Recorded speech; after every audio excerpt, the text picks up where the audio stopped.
Welcome everybody to Bitcoin Live, the bigger picture, with two amazing guests, our good friends Adam and Topher. Welcome to Bitcoin Live. All right. Hey Thanks for guys. having us. Yeah, it's good to have you, and of course my co-host Sid. Hey Sid. Oh, Sid, Hey, turn guys, off the yeah. mic. Yeah. That's actually good policy, but so we're gonna do a movie review because it's a groundbreaking movie in some ways. Well, before we sort of jump in, like, how are you guys doing? I'm good. Topher, you want to go ahead first? Yeah, I mean, sure, I'll go ahead. I mean, I wasn't going to say anything other than I'm good. It's good to finally be back with the whole crew. I missed the episode where you guys were on with Adam because I was traveling, and That's now right. I'm not traveling, so I get to be here. So it's exciting. Nice. Yeah. Yeah. I'm good. I'm good too. The show is going well. It was great having you guys on last week. It was always a lot of fun, and we haven't been on for what? It's been at least a couple of months, I would say, few Yeah. months. Yeah. But yeah, I think it's very relevant that we get together and talk about Disclosure Day. Yeah, well, before we went live, I sort of pointed out that Topher's amazing image kind of looks like the movie. Yeah, I think it's a decal sticker that the alien had on its wheelchair. I can't remember where I saw this. It's probably on Reddit, and it was someone had posted it, and I just think it's the funniest. Someone reacting to an alien, and I laughed so hard when I saw it. I was like, I have to use this. I have to. I think it's probably from the same people that made the special effects for this movie. Absolutely. yeah, exactly, definitely. Look at the talent, man. So talented. Yeah, it pretty much is on par with the CGI we saw in Disclosure Day. So We are starting with a bang here. Yes, Okay, we but are. before we burn the movie down, and we will also say some nice things, or at least I will. Yeah. Here's the man himself explaining the movie. It's the trailer. Okay, so for the people who weren't aware of the trailer, there it was. Yeah. I mean, the trailers were great. Oh, yeah. It definitely set. I would say it has nothing to do with the movie. The way they put the trailer. We also should probably say up top, we are going to talk about spoilers today. Yeah. Yeah. Yeah. Yeah. For sure. Spoiler alert! Yeah, the movie is a spoiler. Yeah, definitely. Okay, I mean, how do you guys want to do this? Do you want to give an overall rating first, and then talk about the details why? Maybe that's a good way to start. Like, let's start with a rating or how Yeah. you want to rate it, and then give like a short reason why, and then we can sort of dive into some of the more The interesting details. about it. Okay. Yes, let's do it Sid. that way. Why don't you go first? I know you saw the movie several times, and You're putting me on this. Yeah, spot, Sid, you know. we're very interested in your Yeah, opinion, yeah, especially it's the details. pathetic. It's pathetic. I have not seen it. I have this ability. I can smell bullshit. And when I Oh, saw the damn. trailer, I just smelled that it's going to be bullshit. That's why I never bothered to watch it. Yeah, I mean, I would say like nice try, no cigar kind of thing with the movie, but it's not terrible. It's not bad, right? But it's not great. I mean, I don't know. I would give it a 7.5 or an 8. Oh, that's actually Oh. really good rating. 8 is pushing it. I think 8 is maybe 7.5. I think would be 7 max. is pushing it. For me, it was 7.5. Well, okay, and I'll tell you why. I think he brought in a lot of Spielberg brought in a lot of things that no one else has brought yet. That's in the lore, that's in the research, which is the psionic stuff, the psychic aspect of it, consciousness. That part. I think that part was really cool. It was a lot of remote viewing, being in two places at one time. And then also, with the phenomenon as well, how the phenomenon would mask itself by using consciousness, like people's, so they're not afraid of it. The whole abduction thing was cool that way, where it would show something or project an image that would make the subject feel comfortable. So that aspect was like new. The screen memories. That Hollywood doesn't do that, So the whole consciousness thing, the telepathy. Well, telepathy's been there, but like altered perception. The abduction sequence was good, I think. But when it came to the Alien, it was really cheesy because it's Spielberg. Of course, he's going to make it cheesy. So it was what I would. The reason why I don't give it a great rating is because I like when it goes. I like when it goes deeper and darker, which Spielberg is not going to do. You know, I think No. I would need someone like Kubrick to handle this. Oh. Yeah, but Handle Spielberg, disclosure, you know. But you know, Spielberg is not Kubrick. So when it comes to that, that's why I give it like a 7.5 out of 8. I mean, there was a lot of things wrong with the movie. So yeah, that's just in a nutshell, and then we can go deeper after you guys give your ratings. you Topher? Yeah, it's funny. When I first walked out, I think I texted Adam and I said, yeah, maybe like a 7 out of 10. But the more I've sat on it, the worse I feel about it. I'm dropping to like a 6 or a 5. The thing was I entertained throughout the movie? Yes. And that's a big part of the movie going experience, in my opinion. If you're entertained, if you're glued to the screen, I think that makes for a good movie. However, coming from the UAP part and coming from someone who's seen a lot of movies and seen a lot of the tropes over and over and over again, I was just kind of like rolling my eyes. Like there's a scene where the two leads, the guy and the girl, they're having a serious conversation about what they know. Why do you know this? How do you know this? What's going on? But for the TikTok generation, you can't have a conversation between two people. So what happens? They get pushed into a moving train in their car. And oh my God, the car is stuck to the train, but that's not enough. Now there's another train coming. Oh my God, what do we do? Well, but that's not enough. Now they're getting shot at. Oh my God. Now they got to climb on top of the car. It's just like, it's that escalation where you can't just have a conversation between two characters because people get bored. It's those kind of tropes that I hate. I think I put it in the group message. I said it's Disclosure Day by Disney, because it did feel very sanitized and very safe. There was nothing in there that was like mind-boggling, like out of this world, like, oh, I've never thought about it this way before. It was very, very Disney. I didn't like that the quote-unquote good guys in the movie had an alien in a wheelchair in their back pocket the whole time. They're sure, you need to share this information with the world. And so they go to a local news station in, what was it, Kansas? Something like that. And it turns out they've got an alien just chilling with them this whole time. It's like, what have you guys been doing? You could have been doing this forever. And then the movie is called Disclosure Day, but it's not about Disclosure Day. It's about the days leading up to disclosure. And you don't get to see the fallout, which to me would have been the huge swing. What happens to the world after the knowledge of aliens and UAPs is confirmed to be real, and we have a life and flesh and blood alien sitting next to us? And then also, I was really confused. I thought the aliens were supposed to be grays in the movie, but the one at the very end was like 8 feet tall, and I was blue. Yeah, I was confused as to what species that was supposed to be, because the whole movie it seemed like they were talking about the grays. So there's a lot in there. But yeah, I'd say like a 5 or a 6 out of 10. I enjoyed it, but I was like, man, this could have been so much better. But God, the trailers, 10 out of 10. Exactly. You should have stuck with the trailer and just leave it there, I think. Sid, here. Good job, Sid.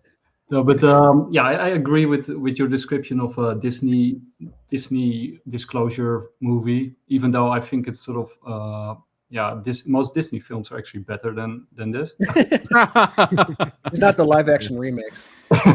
Yeah, I mean Disney likes to get dark, right? And there was none of that. I mean, there were kind of some dark parts in it, but not really. Yeah, and to be honest, Spielberg can do dark stuff, right? He actually wrote Poltergeist, which is an awesome horror movie. Yeah. He did, I think, one of the movies, or Twilight Zone, and they did sort of this movie with parts, like segments, and he wrote one of those segments, which was really cool.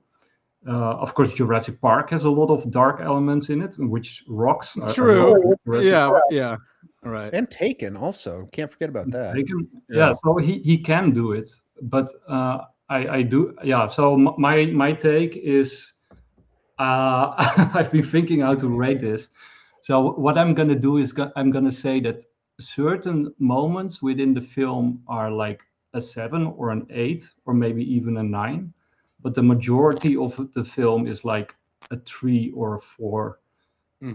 So then you come sort of around a 5 and a 6, like Tover, and then I'm being generous because of the fact that he did make this movie at this particular time, and I think that is good. And especially what I really like about Spielberg is that he went on every major news station and talked about it. And then especially, it's clear that the guy knows almost everything there is to know about the UFO topic. Right, he knows all the big cases.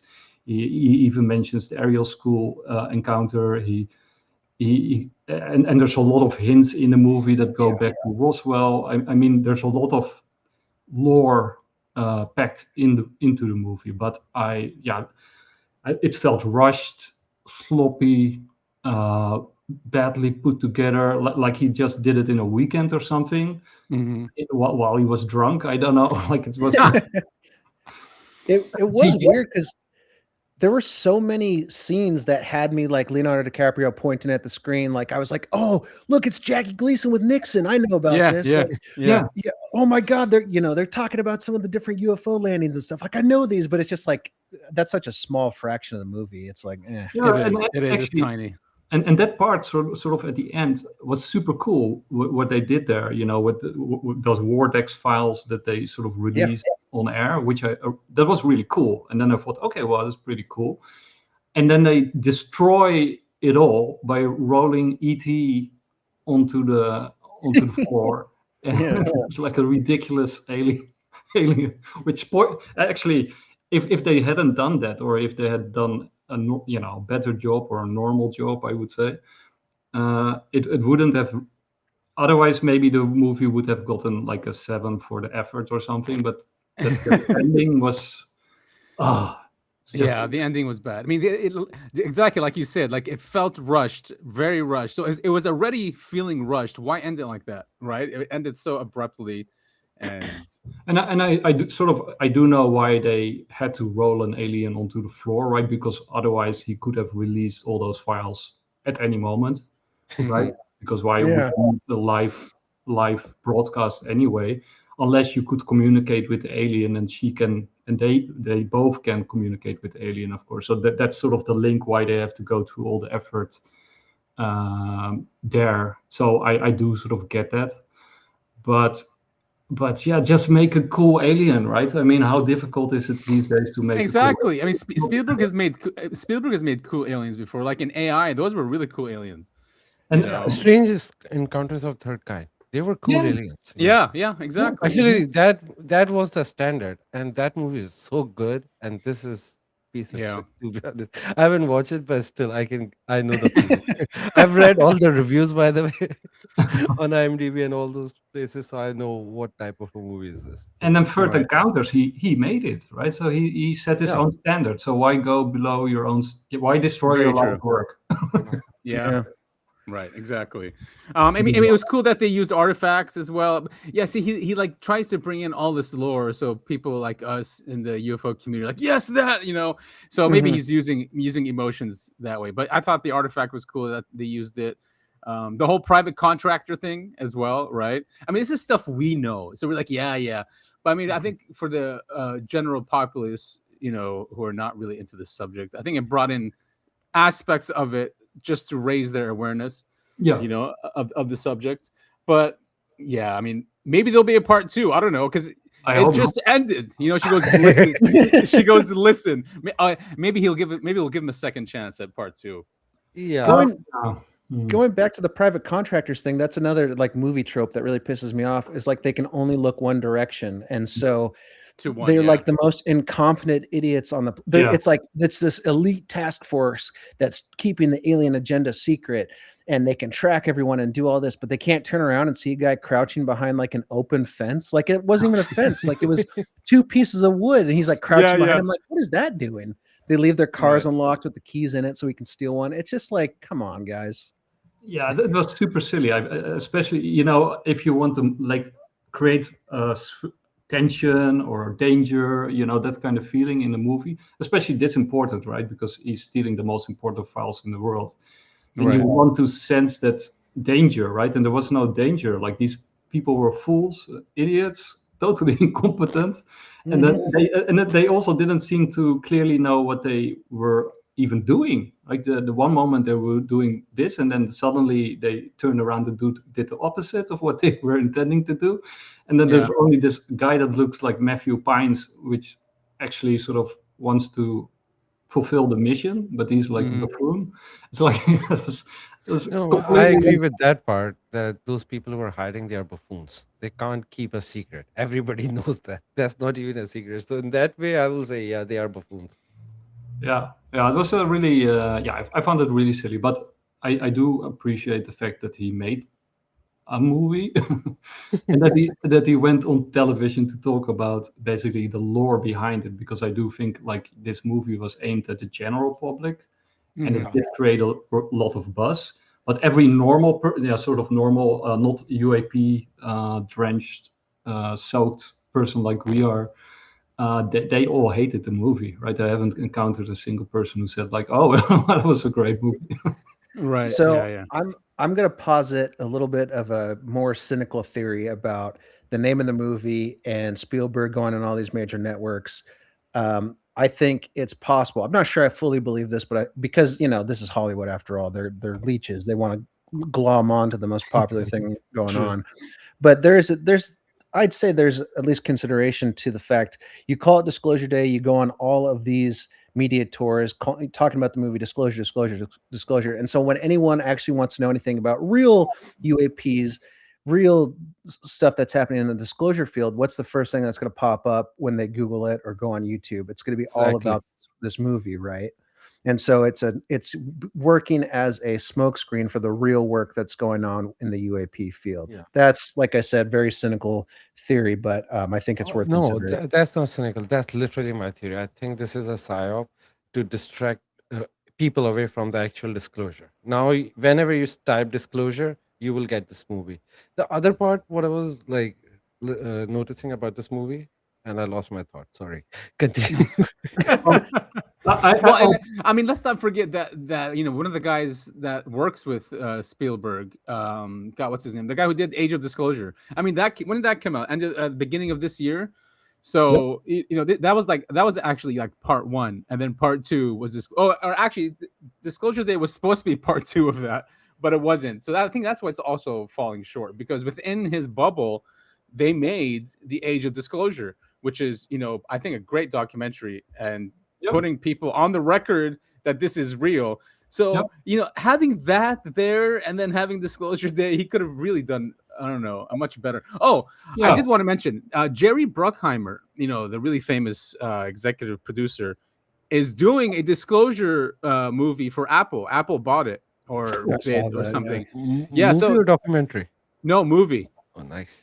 Yeah, well, so it's national. It's NSA. I think two people in the NSA find out about this and then try to disclose it. And then it's kind of similar, but it is Jerry Bruckheimer, so could be a lot of fun. Yeah, the only thing that I have, because Bruckheimer is of course very action oriented. Yes, very action. Yeah. And there was actually there's two things that I really hate about this movie. It was like what I said before, like the sloppiness. It felt hasted. You expect at least a decent movie from Spielberg, and this felt like way below his normal level. But the second one was that you have so many deeper layers and meanings that he sometimes touches upon, and then he leaves it, and then instead of that, he's gonna do a stupid chase movie that we've seen a million times and doesn't make any sense, right? So why not focus on what's actually interesting here? And I want to play one clip because this is sort of the ending of the movie. Alien or otherwise, to engage in mysterious activity in our nighttime skies. That is why I will personally ask that the perpetrator be prosecuted to the fullest for the havoc wrought on our entire community. And now I'll ask Officer Stein and his colleagues to escort the accused into the room so that we may all look upon the guilty party. I remember that. This just goes to show that you guys are entirely too serious.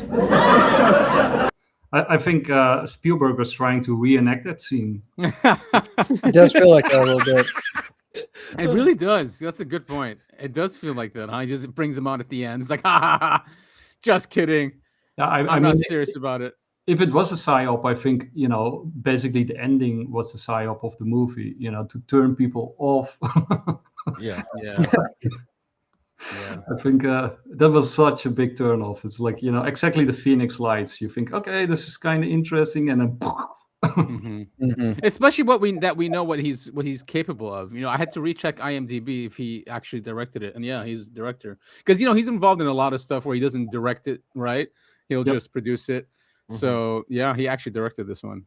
Interesting. So let's see some other opinions. But one thing about Spielberg, like from last 10 years, he is not making good movies. Actually, he's ruining the pretty love and chances. So I wasn't expecting anything good from him. Oh, I like Bryce is Able. Yeah, no, I agree with Sid. Actually, I think Spielberg has lost his touch a while ago. I also hated the new Indiana Jones movie. Was horrific. That turned me off, basically, from Spielberg. That was like the last straw. The one with the skull, that one? No. After there was one that was so bad that you forgot about it. Yeah. Skull one was fine. The recent one where there is a chick in there, that was. Oh, I don't think I watched that the one. Crystal Skulls was, I think, also pretty bad. And I did. It was bad, but at least it wasn't terrible. This one was it was really serviceable. I agree with Sid. Did sort of notice with Spielberg, if you sort of look back to most of his movies, the special effects are often a little bit sort of taped together. Like Jaws was also like a floating bathtub, right? If you look back. Yeah. Indiana Jones, if you watch an old Indiana Jones movie, they don't survive the test of time. It's not really nice to watch an old Indiana Jones film. If you have ever tried the first one, like Raiders of the Lost Ark, was amazing. But I think because Lucas was involved. No, but I loved old Indiana Jones films. I watched them 100 times, but I recently rewatched them now, and they didn't survive the test of time. But they're really Raiders, and then the other one, the Doom one, which was in India. Those two were still my favorite. I recently watched them. I still like. What's the one that shows the map of the Middle East and says Palestine instead of Israel? People always use it. It's hilarious. Raiders. I think Raiders of the Lost Ark. Yeah. Well, anyway, this is Bryce. Take a look at it as a disclosure movie. Sorry, I have to roll it back here.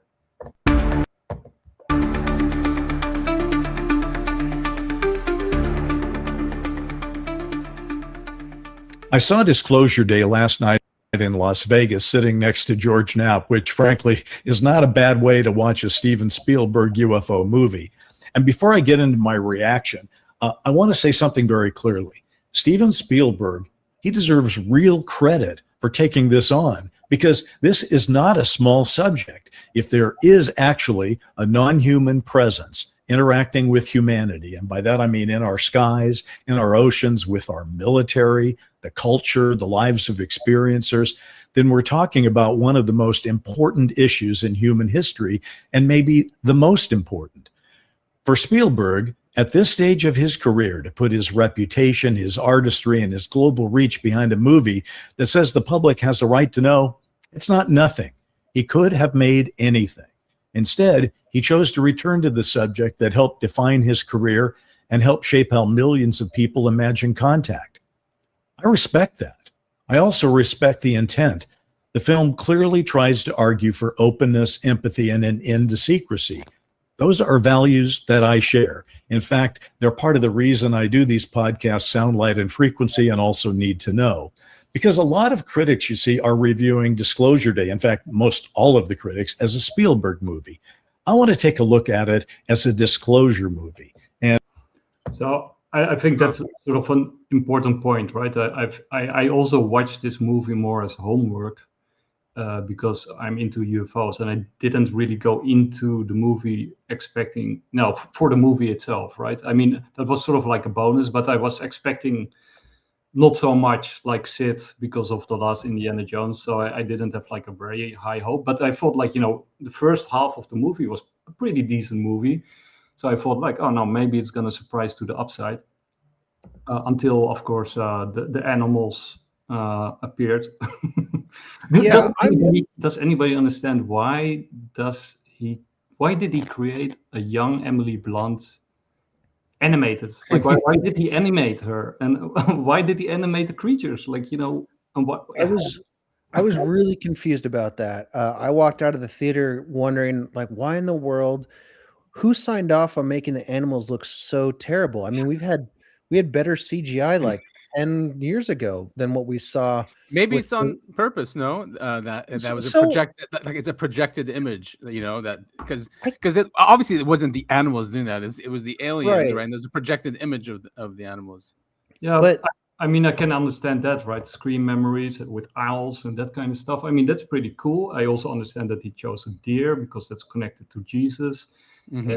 And the cardinal also has a religious connotation. And the cardinal was okay, right? I mean, that was, it's also the cardinal, for sure. On the edge, but, that was still okay. But the deers, and then why put because if the animals are aliens, because that's what he's suggesting in the movie, mm-hmm. When they come into the little house, the field is full of aliens, right? Because hundreds of deers and staring at them. So why are there hundreds of aliens looking at them in the little house? It's a very frustrating movie. Right, and then them creating the house was pretty cheesy, I think, too. He pretty much hinted that's what's going on in the background with the other operative, right, that went rogue, that was building the house, and they apparently built the house in like 2 days, 3 days. Yeah, right? To sort of get her repressed memories back to her and to reenact the scene, but it's just. You think they would just have started with her bedroom rather than the whole house? Yeah. Yes. Exactly. That's where it all happened. Yeah, I don't know. I mean, I'm sorry. I understand like the animals. It's a screen for but it just looked so bad. You can make them. I agree. You can be like, there's something off about that deer, but instead it's like distractingly bad CGI. I don't know. I just think there's a way to do it without making it look like that. Yeah, I think there's many cool movies where horror movies where they do something with animals that hint that there's something more to the animal. You can name countless movies. I don't know, Antichrist from what's his name, where you see the fox, let chaos run, or there's so many animal things. You can make a cool animal, right? It's not impossible to make a cool animal. No, it's just anyway. Yeah, I'm waiting for South Park to do parody of Disclosure Day. Oh, that's great. They do the best, man. Yeah, but then this part is I think more to the point. Oh, I have to turn on the sound, of course. Necessarily the right ones for me. These are my questions. What about abductions? What about missing time? What about these medical procedures? What about implants? What about the nuclear site overflies? What about USOs? What about the pilots who have chased objects they couldn't explain? What about these experiencers who are not chosen messengers but are traumatized witnesses? What about the reports of huge craft, silent craft, impossible craft? The objects that are coming out of the water, objects that split apart, orbs that merge and vanish, accelerate, and seem to know when they're being observed. What were all of these doing? What are they doing now? Who's inside them? Or is the movie's answer simply, don't worry, this is ultimately about us learning to be kinder?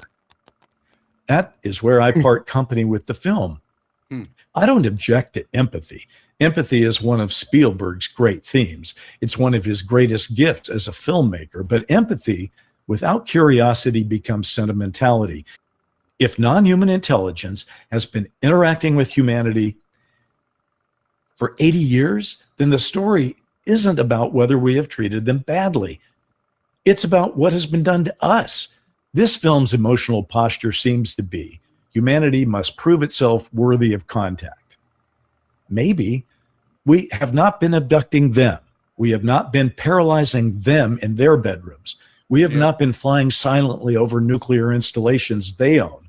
We have not been appearing over their oceans, their cities, their deserts, and their military ranges, and then vanishing without explanation. So when this movie drifts toward the idea that the main disclosure lesson is human humility, I mean, I understand the impulse. I even admire it, but I don't think it's enough. Not now. In 1977, Close Encounters could end at Devil's Tower with music, light, and a door opening. That was enough because it was an invitation to wonder. It was a perfect film for that moment. The government was secretive, but the aliens, they were luminous. The unknown was frightening, but finally benevolent. The universe was mysterious, but ultimately musical. That was 1977. This is 2026. And maybe that's why I left the theater frustrated. I wasn't angry. I'm not really being dismissive. I guess I was just frustrated because I think there is a better, braver, stranger, more unsettling movie hiding inside this movie. A movie about the fact that disclosure may not arrive as a clean revelation. It may arrive as a crisis of trust. And that is what Disclosure Day never quite becomes. It is too busy being a chase film when it should be a reckoning. It's too eager to resolve mystery when it should deepen it. And it's too confident in Spielbergian healing when the real world may require something more uncomfortable. And that would be accountability. So here's my bottom line. If you go to Disclosure Day wanting a well-made Spielberg thriller. Well, I wouldn't say... I agree with him there because he starts out with the preface that he went in watching this as a disclosure movie. You know, if I had that perspective, I would say it's a 2 as well, right? Yeah. So I guess it is about the perspective. I mean, if you want disclosure from this movie, you're not really going to get it. My issue was this: what he was talking about, that the lore of this movie was like, we are the bad guys, aliens are the good guys. We have to show empathy. That was the theme, and I'm totally against that because, as he was saying, that we are not going to their planet, we are not spying on them, we are not abducting them, we are not mutilating their cattle. So this is the whole thing. Like, they are the problem. If anybody is a problem, maybe none of us are a problem. But like, if you want to tackle this issue, you have to tackle it the correct way. We are on the right side here. It's our home. Well, you know, I'm not fully on board on that because, you know, clearly we have been shooting down UFOs and because they are coming to our, like, no trespassing. Earth is our home. If somebody else enter private our house, property. We will shoot them. That's like private property rights. Well, unless of course they lived here first, and we are trespassing. There is no evidence. There is a we don't know. Zero. Where is evidence? Okay. There is the case that they might be crypto-terrestrials, or that they whatever they are. We are talking about this reality on this planet. But we are here for a long time. We see some gods are coming, like the pagan gods. Maybe they were alien, but still they were still the aliens. If you go to Sumerian mythology, they come from a different planet, and people start worshipping them. They start engineering humans. But this is even if they are from underground, it's still on the surface. It's our home. Yeah, but we fight among each other, but that's a whole different story. We actually know that there were extinction level events in the past, so they can actually be in like Atlantis, that they are an Atlantic civilization that survived the catastrophe. And for sure there's remnants of that. Yeah, definitely. But I think when it comes to ETs, I forgot who was this. Giorgiani who said this. I'm trying to remember who I heard this from, but that us on the surface humans work for the ones below the surface, and we are like part of a defense shield. So if there are ETs, that we are supposed to shoot them down based on who we really work for, which is that's a take. The civilization underground. Yeah, I'm trying to remember where I heard that from. No, that's like a hollow earth theory, right? That's the whole thing. Yes, hollow earth. But I mean, there are huge caverns anyway within. No, I believe in hollow earth, by the way. But at the end of the day, on the surface, it's our home. Yes, I mean, it is our right to shoot down whatever's coming into our airspace. If they want to be nice, just come and talk to us, right, publicly, and then they won't have this issue. But remember, what's his name? Hellier, the ex-Canadian defense minister. I mean, he always talked about that. He goes, "What are this Yeah. cabal is shooting down these craft," and he knew that they were shooting them down, right? He's like, "Oh, they're going to start a war," and I don't know what. There might be a reason why they're doing that. I don't know. Who knows?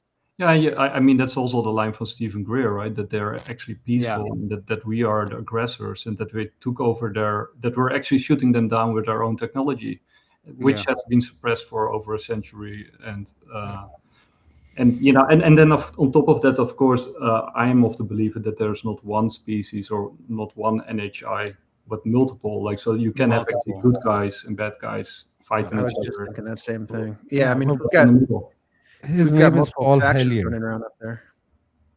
Yeah. Sorry, his name is Paul Hellyer. Adam was talking about the guy. Paul minister. Hellyer. Yeah.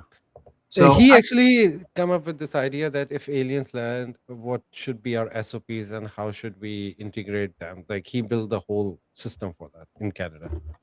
At least he proposed it. So this is also interesting because some people ask, like, why did Spielberg make his own creation, right? Because it sort of incorporates some of the lore, but it does it in a very unique Spielbergian way. And he could also represent it more factual. He could, it sort of deviates from what we actually know, right? In some important ways, like what Bryce was saying about abductions. There's a lot of stuff missing from the movie or reinterpreted in a certain way. And this is his answer. This is Spielberg's answer.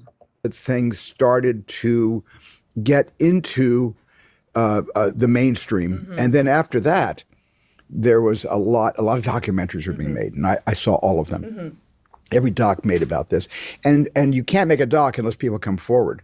Now, it's not under oath. You're giving testimony to a documentary crew, but a lot of people from Congress, from the military, started coming forward. Did you actually talk to any of those whistleblowers in preparation for this? Did you try to reach out to anyone? I actually purposely stayed away from that. Really? Why? Because I wrote a story. My story is a science fiction story, but it's the foundation upon which I built my science fiction story is a very, very credible foundation just based on everything that I've absorbed over many, many decades, but especially over the last, the last, I would say, decade. One of the things that you are...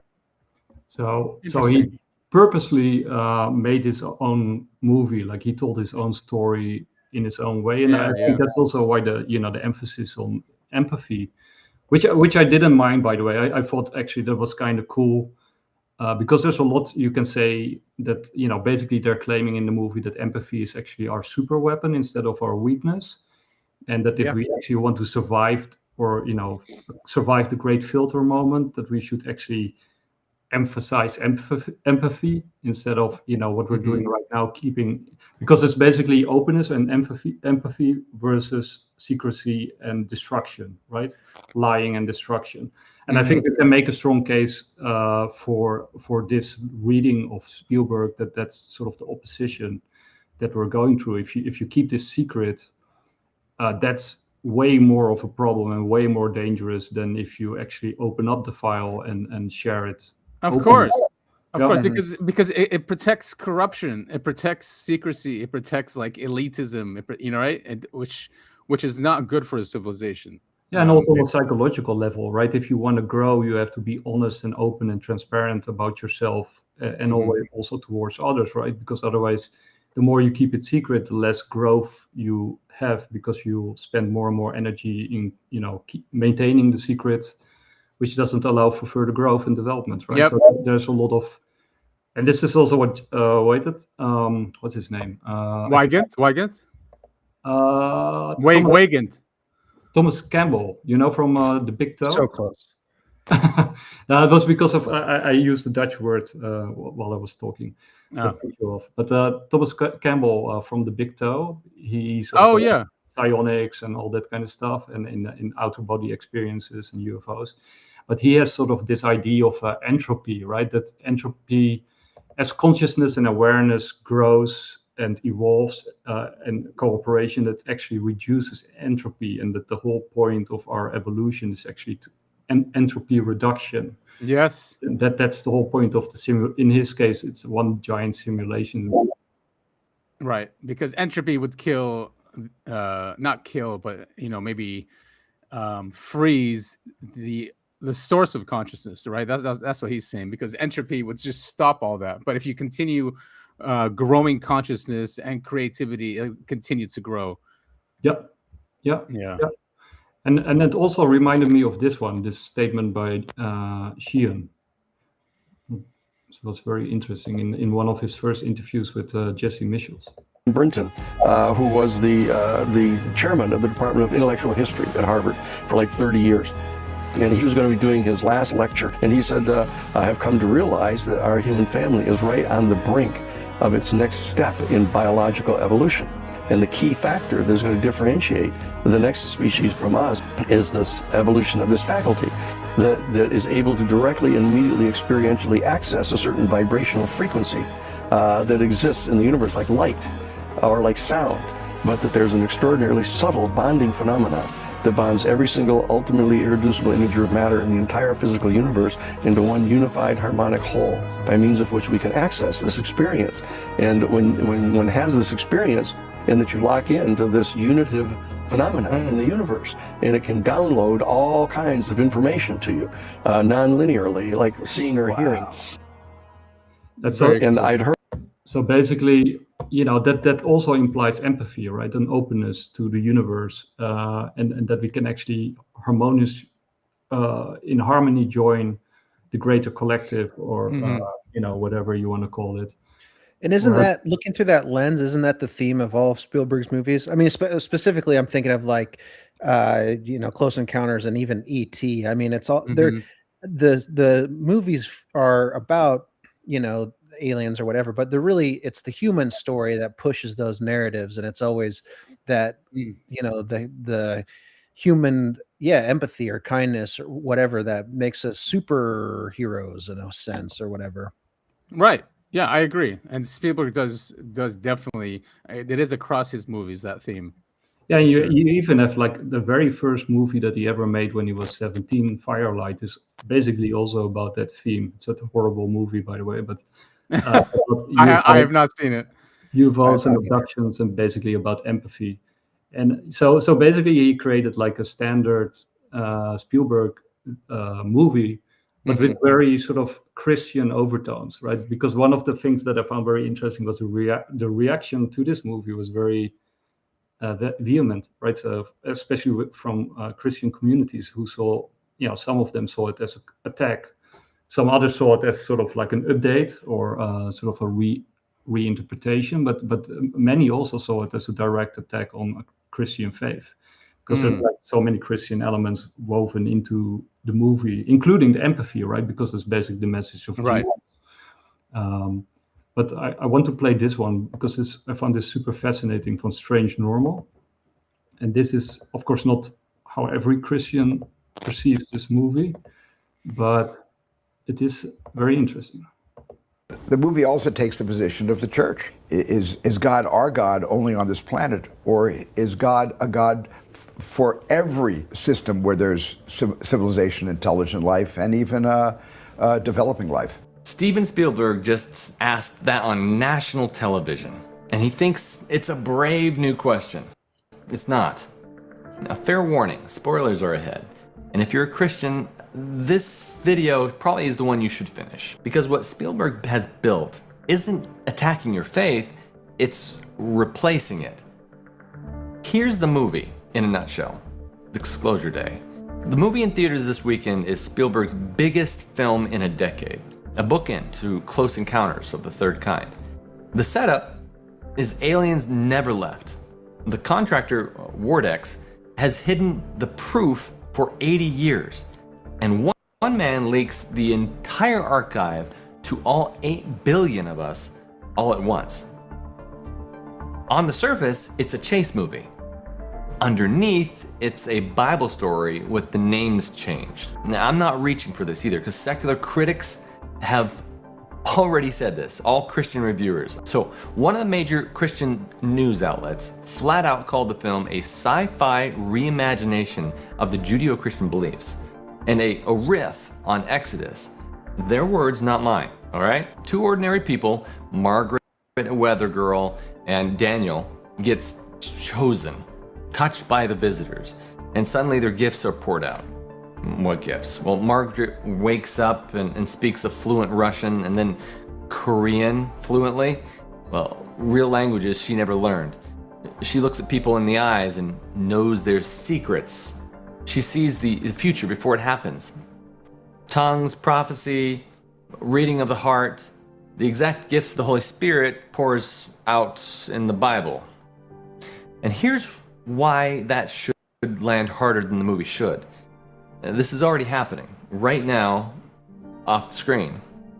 Chris Bledsoe, one of the most famous UFO conductees in America today, openly said his encounters gave him the power to heal. I came back a different person. I walked up the hill and walked up on these big glowing balls of fire, not flying saucers, not aliens with ray guns.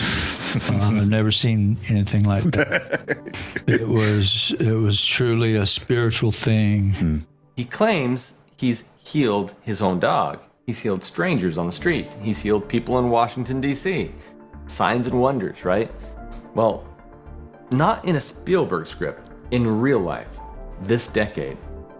Spielberg is just dramatizing what men like Bledsoe are already telling us is real. The movie isn't predicting the future, it's reporting the present.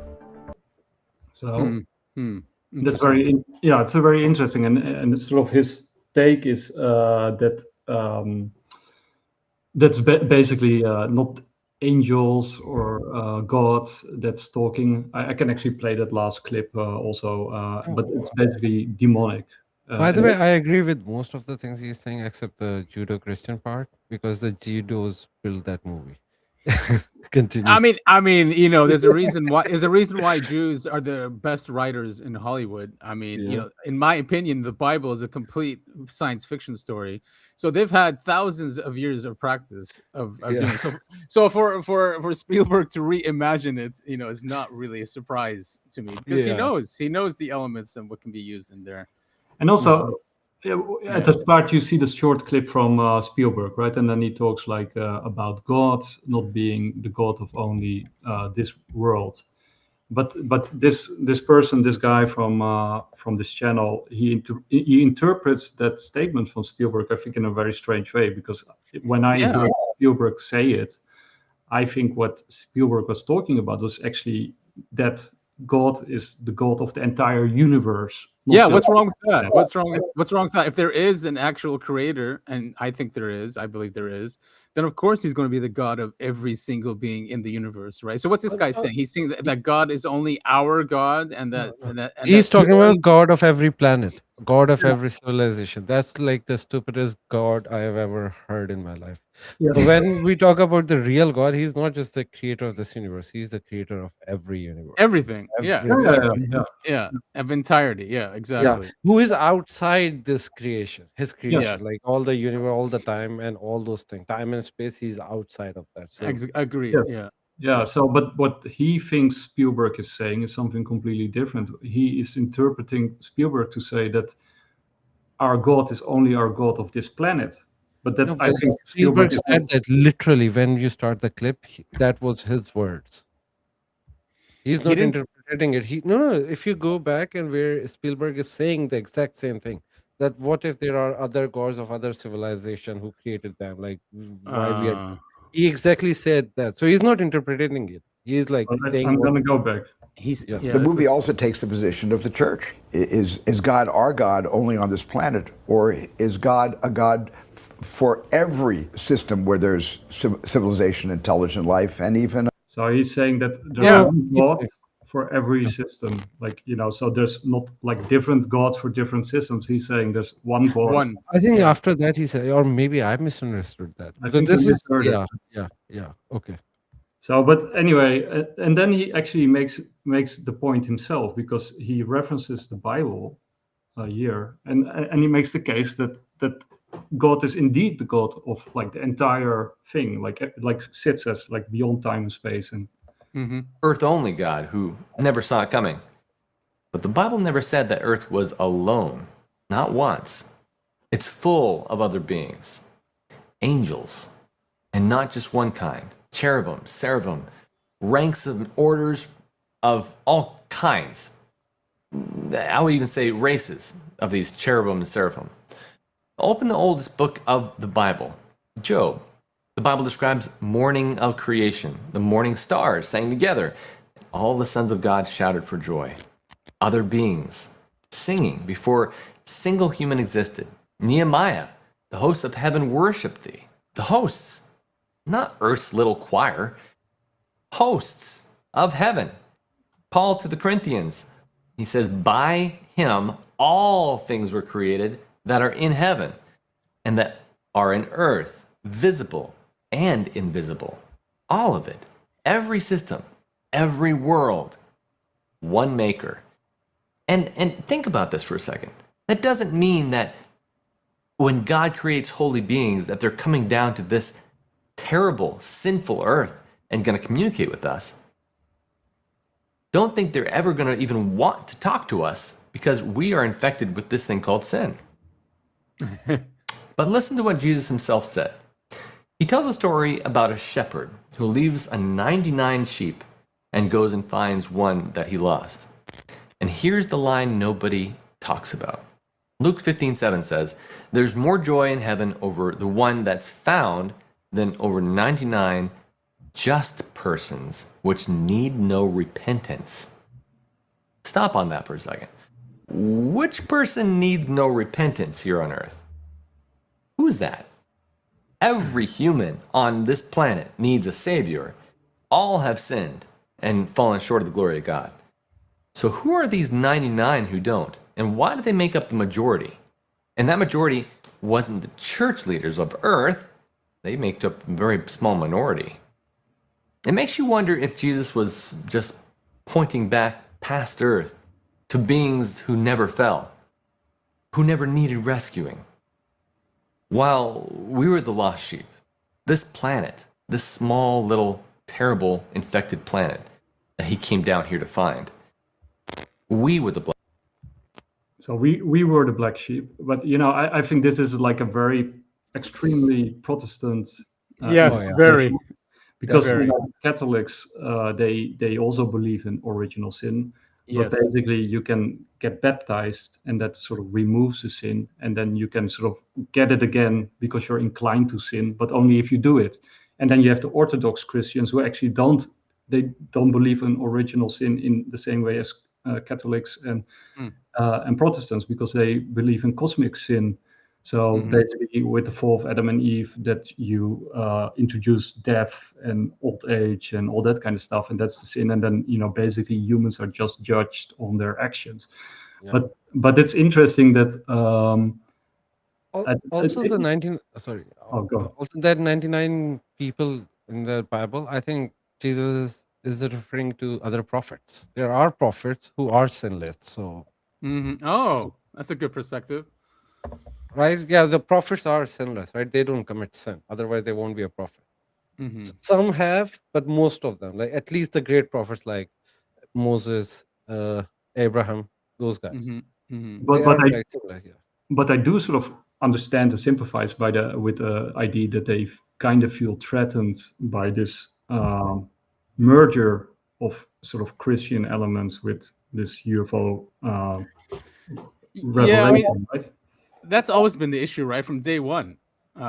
They've always said, oh, religion is going to collapse, and, you know, that whole paradigm. And yeah, it's because of this, you know. I think before the Department of War started dropping everything, remember all the pastors going on TV, you know, scared, saying, oh, they're gonna say aliens created humans, and, you know, all that stuff. It never happened. Yeah, but did you notice there was only one type of religious people, evangelicals, extremely Protestant people who were worried about that? You don't find Catholics worrying about that, Muslims, any other religion except them, because they are, we know, under control of Israel. And that's the propaganda they want to push. Religion is not going anywhere, no matter how hard you try. No way. It's too powerful. I mean, it's too powerful for the controllers to use. And now with Avi Loeb, sitting there at the White House. I mean, it's just too obvious that they're trying to steer the conversation. Who's that? And Shermer, they put Shermer on that board. I mean, that guy is such a piece of crap. Okay, so I'll play a little bit more and then we'll skip with this guy. Wonders, not fake, not cheap, special effects, real power, telling false stories. That's this whole movie's formula. Real gifts, real wonders, real awe, pointed at the wrong God. This is the part of the world cannot defend against, because the world has no test. The culture already believes everything this movie needs it to believe. So when the real thing shows up, there's nothing left to stop it. And make no mistake, the real thing is being prepared. This film opens the same weekend real disclosure was demanded on the steps of the U.S. Capitol. Hollywood and Washington asking the exact same question in the same season. That's not a calendar lineup. That's a current pulling in the same direction. So you have a test, one test, Isaiah 8:20. To the law and to the testimony, if it speaks not according to this word, it's because there is no light in them. So any being, any gift, any voice, any glowing visitor, however kind, however real, that sources its spirit's power to the sky instead of to Christ, that calls necromancy a gift, that sells knowledge in the place of a savior, has just told you exactly what it is. No matter how good the movie is. And here's how you lose the fear. Because so basically, and that's also a theme that I notice with certain Christians, is that that angels would never come to earth to interact with us because I don't know, because it's not allowed or something. Because we're full of sin. Yeah. Well, that's what he's claiming in this one. Yeah. But yeah, I think you see angels interacting with human beings through all the time. Yeah, throughout the ages. Yeah. I think the Catholic Church has a full library of these encounters. Yes. So I find that really strange that it would be impossible for some of these beings to be what they perceive to be angels, right? I'm not saying they are angels, but that they have been interpreted as angels, and that they are not all demons or bad, or and this whole framework is kind of clunky, and it is. It really is. I mean, if they talk about the glory of God, and he's talking about the maker of the entire universe, it's just, why can't you open your mind to that? If that's true, and I believe it's true, then there's just multiple, just so many different sentient beings, and a lot might come visit here and leave, and but there should be a lot of that going on if that's true. And for someone to just label it as either angelic or either demonic, it's just, I don't know. It's just not just shallow, but it's like closed-minded in a way. Yeah, but you can sort of see that why those pastors were invited over, because if this is the mindset with large chunks of the community, then that would lead actually to a rebellion purely on dogmatic faith. And then on top of that, you also have what Carl Nell described as sort of ontological shock. Like, what if you actually meet an angel in real life? Like, it's one thing to believe in them, it's another thing to actually interact and see one. Right. You might lose your mind or something. Mm-hmm. So yeah, I sort of, you do kind of see in this reaction to the movie that there might be a lot of strife in society, also on religious basis. Yeah, religious basis, technological basis. I mean, a real Disclosure movie or Disclosure Day should have been like the Lost Century, that Stephen Greer documentary. That perfectly encapsulates disclosure and the issue with it, and why we need it. Right? It's held us back. You talked about that also previously. It's held back humanity. We have not been able to progress technologically and philosophically. Right? We're stuck in 1950s. This 1950s bubble, and then philosophically we're stuck in like the Bronze Age.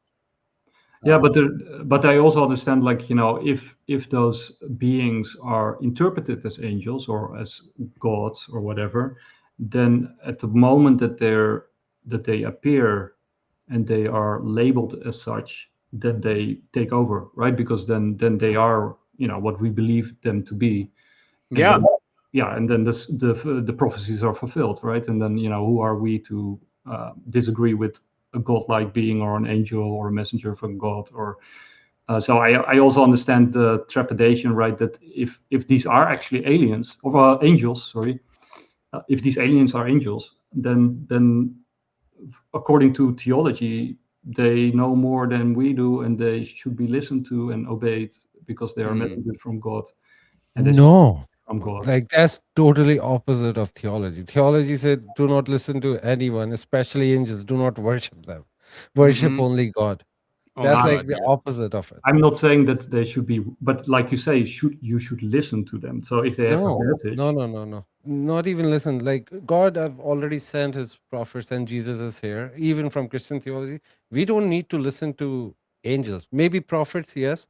But other than that, yeah. That's like the opposite of theology. Because most of the time, the reason for that, you may perceive them as an angel, but they are probably demons. That's why do not well, listen to them. that's exactly what this guy is claiming in this video that we just saw.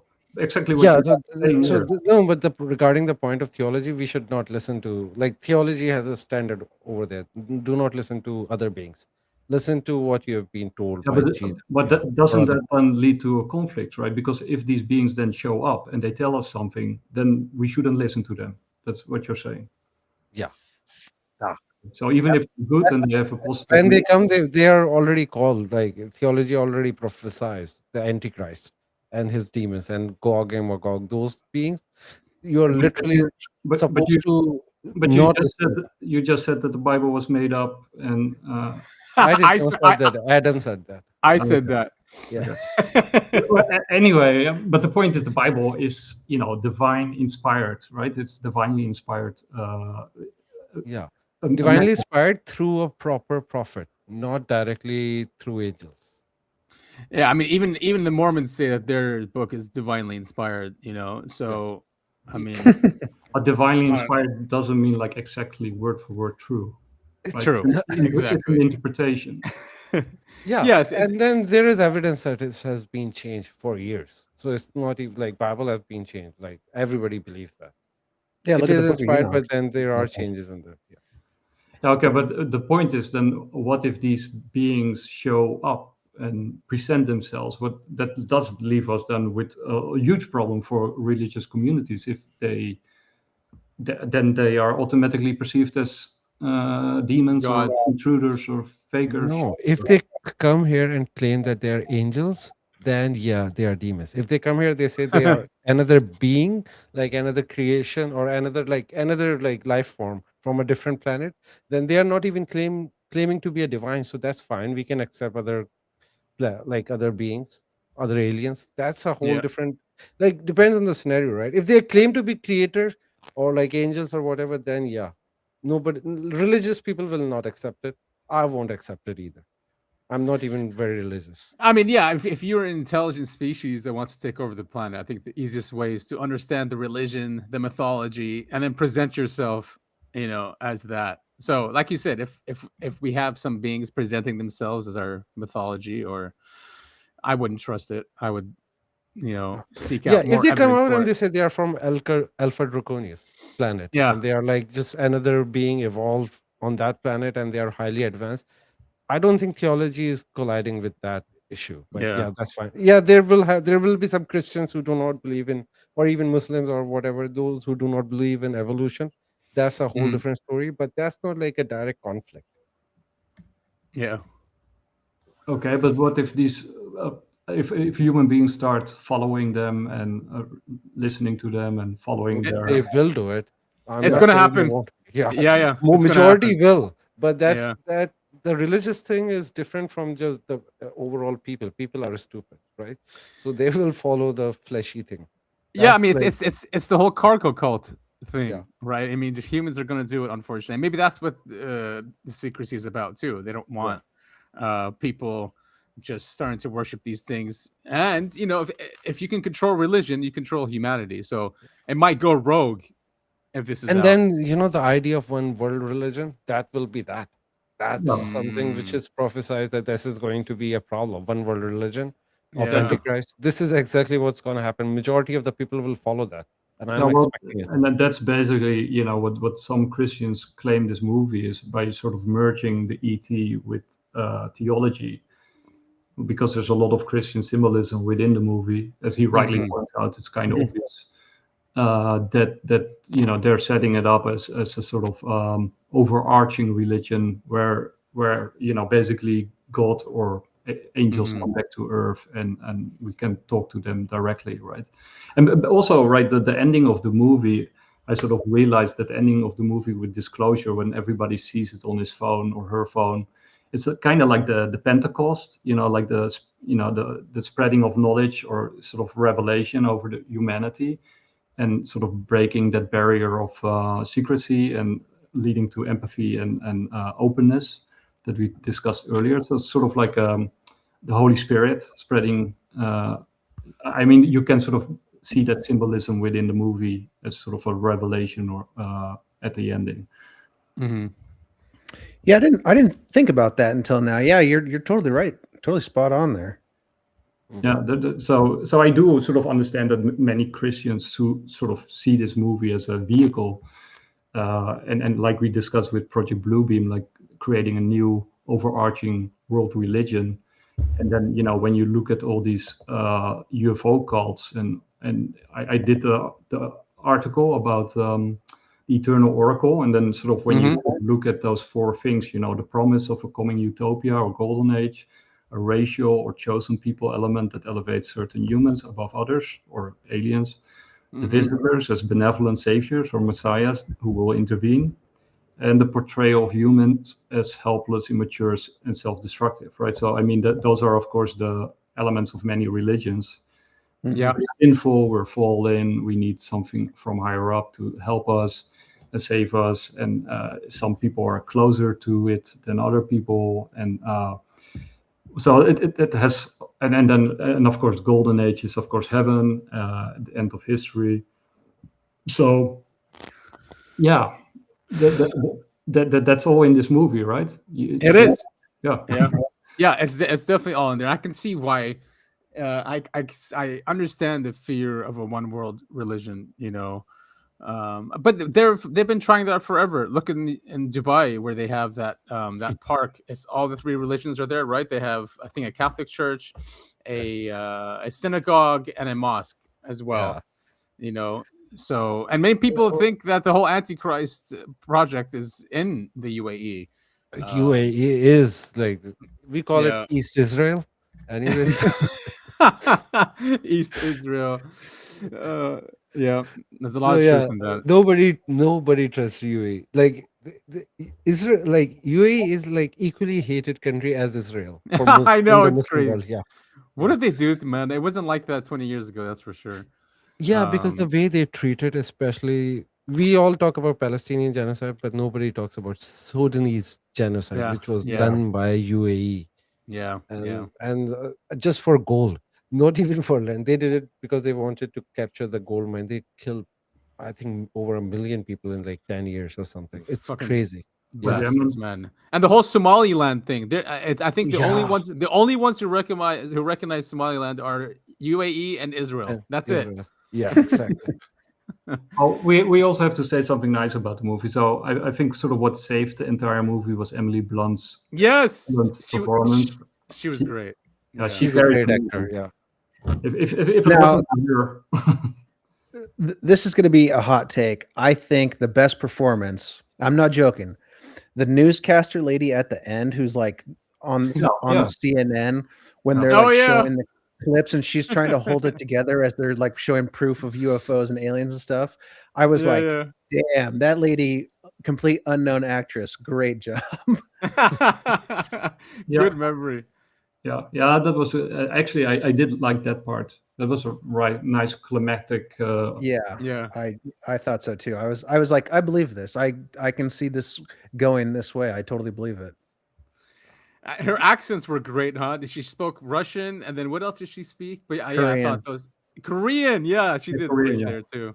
And Yeah. I think that was really cool. That was really cool about the movie. And then also her interaction with her husband, who sort of totally Yeah. doesn't understand what's going on. And she says, "Yeah, you just have to go here and then there, and and run over Yeah. my phone." Yeah.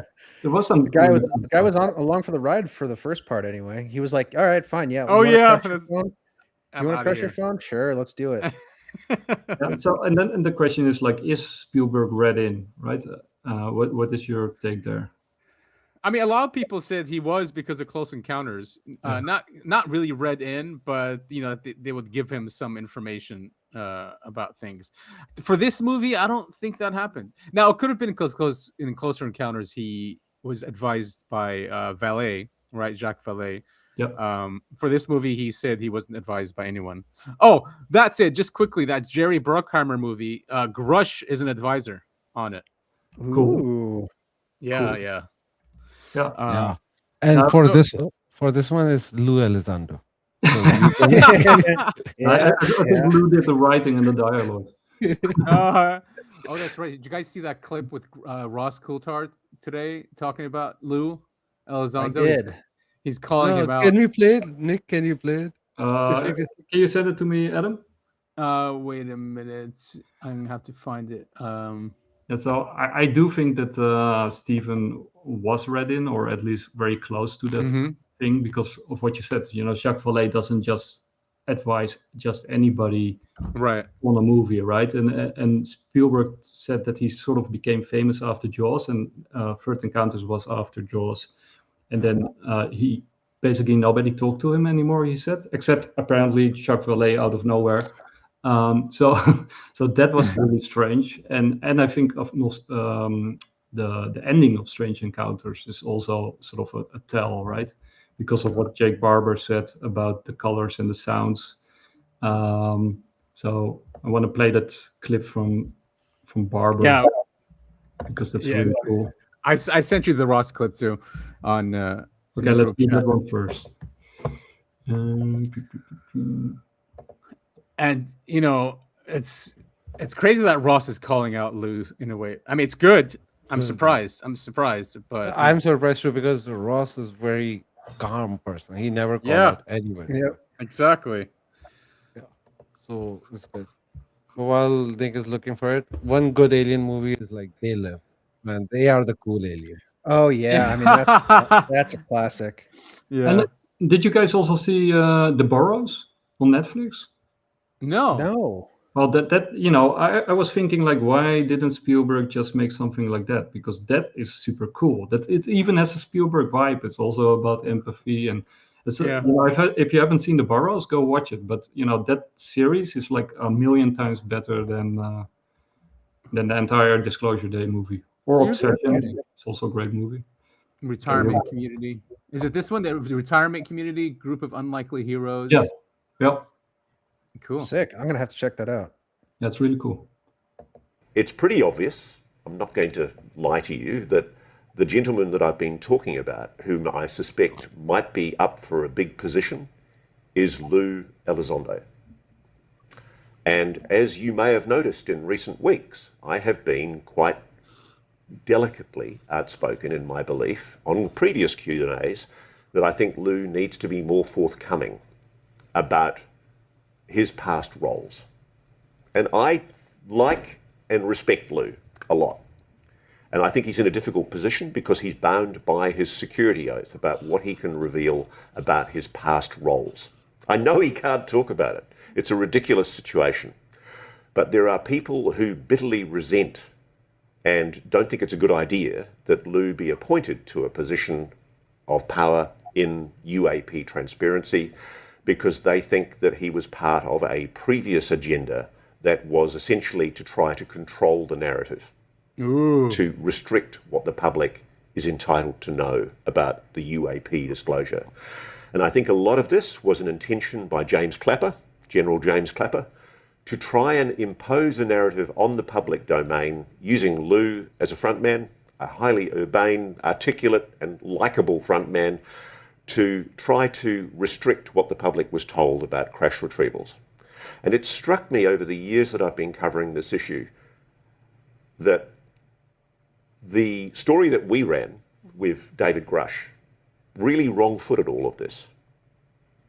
That all of a sudden, David comes out and says, hang on a moment, we're not just arguing here about whether there are aliens or not. What we're talking about here is a crash retrieval and reverse engineering program, and I'm saying it's real, he says.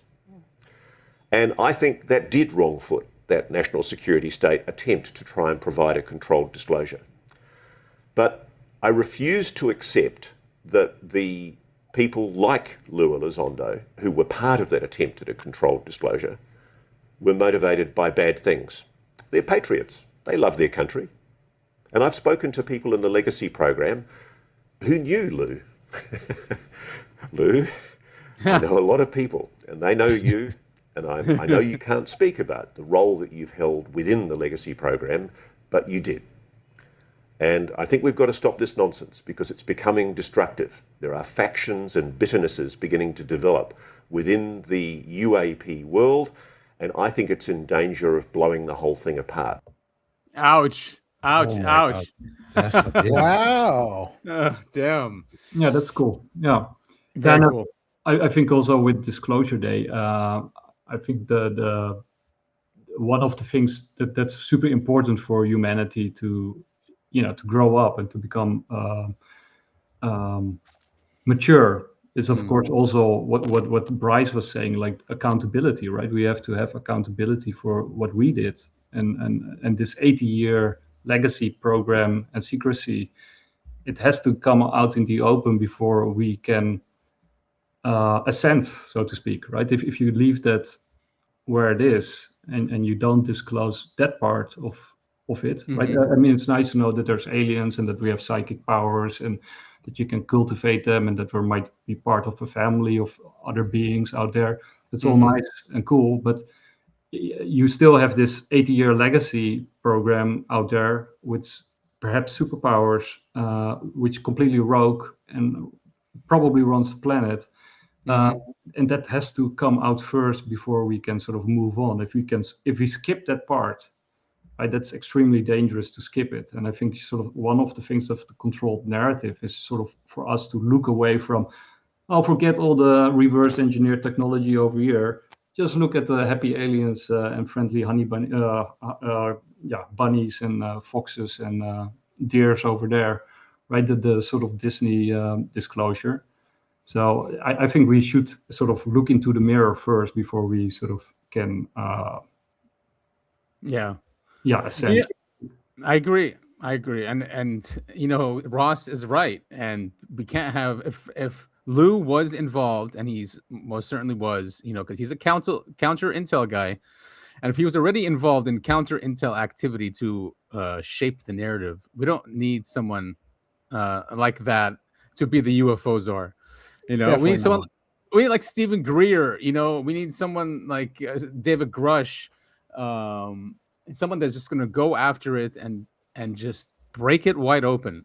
Yeah. And to your point, Nick, so we can grow up, right? I mean, this information that's been just denied to humanity is a crime. I think it's a crime against humanity, actually. Yeah, and it's also treating us like children, like we can't handle the truth, and in order to sort of grow up and become mature, they are not treating us like children. They are treating us like goyams.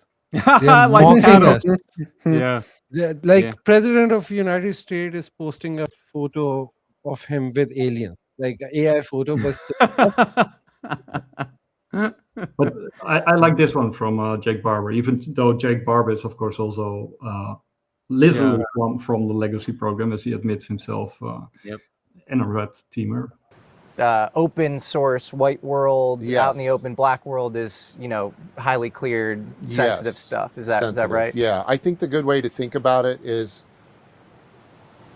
the black world that we operate in is like a 4-dimensional projection into a 3-dimensional world. It has its presence here and there's indications of it, but you're not going to get it because so much of what you're seeing is tied and connected to other things through another dimension you're not paying attention to. And that's how this exists. That's how we exist. And that's how we manipulate reality and truth and get away with things that people don't understand.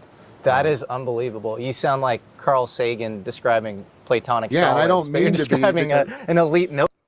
Yeah, so but that's sort of the problem, right? Because we don't have the full context, we don't have the full knowledge, so we can't even comprehend what they're doing, right? Because we're only seeing small pieces here and there, and we don't see the entire picture. So we need that transparency before we can sort of.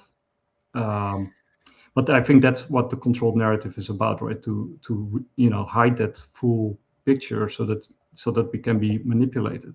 Yeah, I mean the guys that set up this system are elitists, occultists. They don't believe you deserve to know unless it's earned, right? This is the mentality of them. I think it was in the book of not Corey Good, but one of the UFO researchers from the 80s. He got on a phone call with Vannevar Bush, MJ12, one of the MJ12 guys, and he basically told him, he's like, look, you guys. He basically said, who do you think you are, to know this truth? Like that's what he was saying. Like these gatekeepers don't believe most of humanity deserve this knowledge, So it might be like an initiation thing, or you have to go through initiation.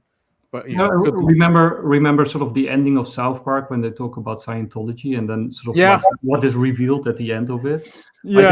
Something crazy like that. That we. That even if you hear it, you're like, what? Right. What is it? The Scientologist is 38 beings, right? That's inside every human. Yeah. Yeah, and that they have to be released, and that they were thrown into a volcano, and I don't know, super weird shit. But it's actually what they're being revealed, right, at the highest levels. It's something like that, yeah, for sure. I mean, I'm sure they set up a system like that. Yeah. But what if it's actually true, right? No, that's definitely not true. There are many possibilities, infinite possibility, but that's not the possibility. But I want to play this clip from Jake. This is really cool. Science contest and won a state science fair based on a project I had done. What was the project? It's called Color Chords. And in my music class, we had learned at a very rudimentary level this thing called the circles of fifths, which is basically a pie chart where you can break down and learn the intervals of harmonies. Basically, you got a root note. From any root note, there's a what's called a perfect fifth, and that fifth rings a harmony, which is pleasant. There's also a third, and in a major chord, you have a first, a third, and a fifth. In a minor chord, you have a first, a minor third, which is a half an interval down, but you keep that major fifth, and it makes what people refer to as like a sad sound or a sad, but they're both beautiful. It's more of a happy beautiful and then like a deeper dramatic beautiful. So the understanding of harmony in the sound world is when wavelengths overlap in a way that forms some form of geometry that is enhancing rather than degrading to the independent waveforms, you get something like harmony, and your ear can pick that up and your emotions can react to it in a variety of ways.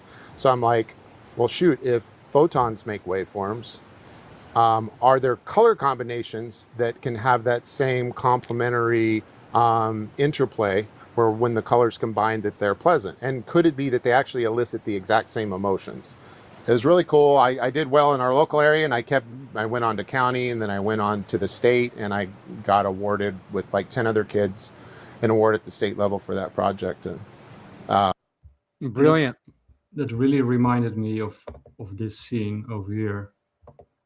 And by the way, also, remember when he sort of did the interview with Ross Coulthard on News Nation with Jake Barber, because that was the first interview. And then when he talks about his encounter with this egg, how he sort of became, very emotional because of the music in his head and the emotions running through him, and that it was like a sad, beautiful, and so it was sort of directly connected also to his UAP encounter, the way he describes it. But it also reminds me of this. Oh, yeah.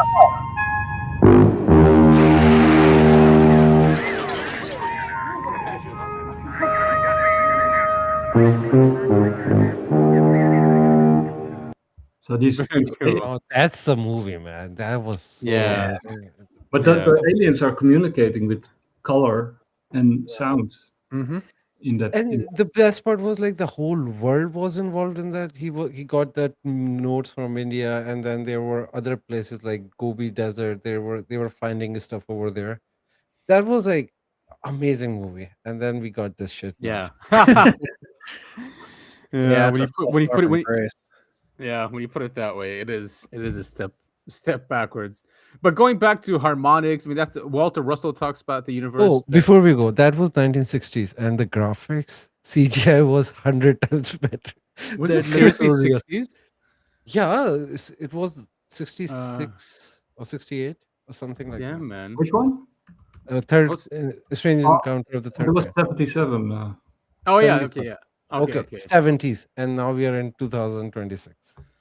The CGI was much better. Looked very real. And also, with music, what you see with modern music, I mean, when you look in the past, with this harmonies and melodies and like Bach of Beethoven, these musical pieces are enhancing, right? They're and they draw in communities, like they're communal music pieces.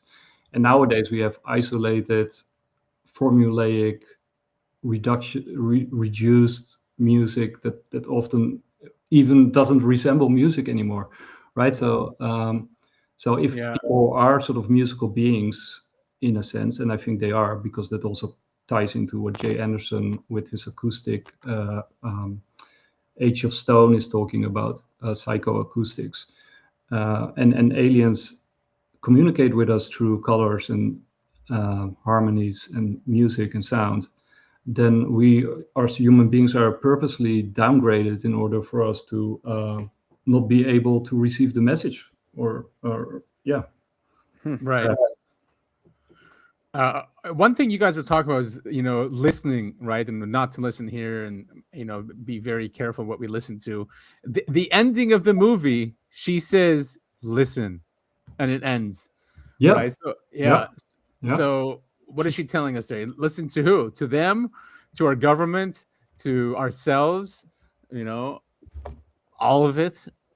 Yeah, well, that's a really great point, because remember also in the movie, it's the girl, the woman, the Fairfield, she has the tongue that she can speak and understand tongues, and that's why she sort of can communicate with the alien, of course, and translate for it.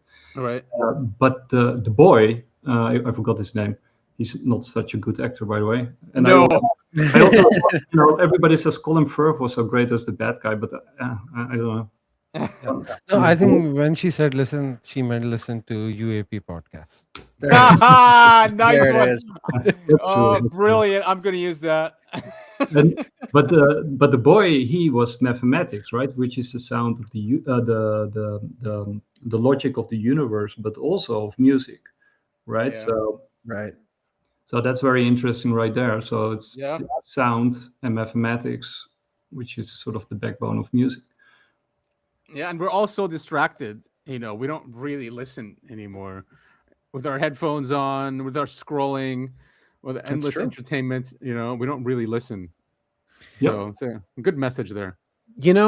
I still think in another universe where this movie was made into a comedy, there's a little scene that continues after that. Listen, the alien wants you guys to know that Jesus Christ is our savior. And it turns out they worship a human named Jesus. What? Plot twist. Yeah, what if the deep state is actually creating hybrids and then bringing them out with their message, like, "Hey, we are your saviors," right? And then yeah. Hybrid of what? I mean, an AI human hybrid maybe. I mean, I wouldn't put it past them. If I was in their shoes, I'd probably do that. Oh God. I mean, not saying I'm psychotic or anything, but I'm saying if you empathize with these elite families who are always worried about losing power and their wealth, they'll do anything to protect it. So yeah, creating hybrids and then releasing them and saying they're old gods, that's not crazy. Or angels. Yeah, anything to just manipulate the whole globe, right? That's one way to go about it. Well, guys, is there anything By else? any of that narrative, by the way. Yeah. The only narrative I can expect is just what I told you. They are evolved in a different planet or created on a different planet. That's it. Makes sense. And we have to scientifically prove that. What's his name? One of the whistleblowers, Dylan Borland. He talks about how the U.S. government says there is no proof of extraterrestrial life or whatever. He goes, yeah, they're right. He goes, if you want proof, scientific proof, you have to take whatever crash or whatever the debris, and then go to that planet. And that's the only way to prove it, right? Scientifically, you have to go to the other planet. So he says it doesn't matter that they say there's no scientific proof, because that's what you'd have to do to prove it scientifically. If they are from other planets, right? Because we don't even know that. Right. Yeah.